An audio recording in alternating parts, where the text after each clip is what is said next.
Welcome to Bookleptic. Today I'll be reviewing Enemy by Danny Lenihan, which is the second book in the Rogue series, and I already reviewed the first book, so if you haven't seen that one, go check it out. I was lucky enough to be an ARC reader for the second book in the Rogue series, Enemy. Thank you very much to the author Danny Lenihan for that, and so for the review. Enemy starts right where Rogue left off. We're in the middle of it all. As you might know, Rogue ended in a kind of a cliffhanger. Now we are transported back with Jaxon, and Jaxon is still recovering from what happened in Rogue.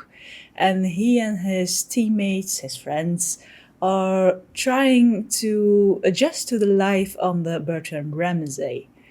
And with this book, I mean, the previous book was good, really good, but this book really had me on edge. I had that feeling of being on edge the entire time, from beginning to end. I was just constantly, on edge. I was working along with the characters. I was trying to figure out who was a part of the AOG, who was undercover, who did what. And Jaxon and his friends, his teammates, they're trying to figure out who is part of the AOG, who's with them on the Bertram Ramsay, and who's trying to infiltrate and push everything, well, destroy everything, let's say. I don't want to give away too much spoilers. But then, well, Jaxon and his friends, every time they include someone into the investigation they're doing, assuming that that person can be trusted, I was like, well, hold on, wait, are you sure this is a good idea? Are you sure you can trust that person? Because, you know, I'm not sure. I'm on edge the entire time. I'm looking in the story for what might be happening, who might be the mole, who does what, and it's so it isn't easy to figure out, at least for me. It wasn't really There wasn't really a point where I had something like, oh, I guess it's them. It just kept going back and forth, and then you get Jaxon and his friends who are giving you hints, who are discovering things and then negating other things. It was really a decent investigation. But yeah, and I was the entire time I was thinking, like, can you really trust them? And if that person was saying something, I was like, wait, are you are you for real, or are you just want do you just want me to think you are, and you're hiding in plain sight? Because there's a lot of that going on in this book. So yeah, it has you constantly on edge. You're constantly trying to figure out, along with Jaxon and Amanda and Laura and all the other persons, what's happening and who might be the mole. Well, suffice to say that this book, it's such a roller coaster. It's such a roller coaster. And well, yeah, it had me engaged the entire time. And like with the other book, we have the world building. I was about to say the space building, which actually it sort of is. But again, I felt like I was up there in space. I was there with Jaxon, traveling along with him in his Red October, and being there with being there with him, admiring the Bertram Ramsay, admiring Earth from the ship. And I was also running around with Laura and Amanda and having a drink with all of them on the station's, let's call it a pub, the station's pub. And I was joining them in all the meetings along with the pilots and the higher up lieutenants to discuss everything, to go over all the small details, to try and find out what's really happening on the Bertram Ramsay. And, well, another thing I must mention, and it might be just me, but there were a lot of abbreviations in the book. And yeah, for all the different sites, all the different fields, all the different workplaces. And sometimes it was a bit confusing, but yeah, it's not, it doesn't deter from the story, but it can be a bit overwhelming in the beginning. And well, you have there's also the modern realistic, really modern realistic descriptions of spaceflight, orbit, gravitational space, gravitational circumstances, and all that. And mind you, my sense of dimension is actually literally almost zero to none.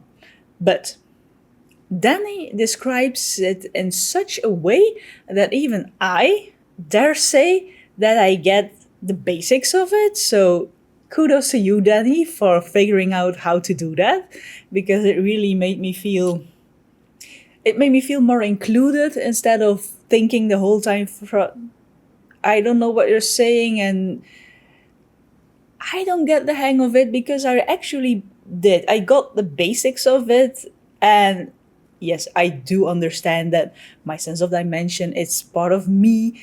I have the same problem in real life. I mean, I notice it every day. But it's nice to then read the book and have those, yeah, have those things told in such a way you actually do feel kind of included. So again, kudos, Danny, really.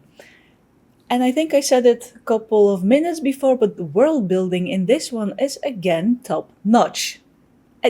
Some zones under Bertram Ramsay sound even better than the ones in real life, and that's something. I found myself thinking like, I don't think I would mind being there. It sounds beautiful. It sounds good and nice, and it sounds like someone really thought about how to build the Bertram Ramsay, what to include for people who come from Earth and now go up into space, go to live in spaceship, really. So yeah, that was really, really nice. And even though we're actually only focused on the Bertram Ramsay, the outer orbit and space and Earth, it feels enormous. It really does. It feels like you're on a vacation and you're hiking and you're discovering all these new areas. But actually, we're just in three parts. We're just having world building of three things: Bertram Ramsay, the orbit, well, maybe four, the orbit and space, and then Earth. But it still feels so enormous, so vast. Yeah, top notch world building again. But yeah, Enemy, second book in the Rogue series. A space opera with a malevolent group who's out for destruction. A tight knit group of friends. Some dark humor in exactly the right places. Almost forgot to give a little bit more insight, but there were. I think I just pushed them aside a bit in my head. There were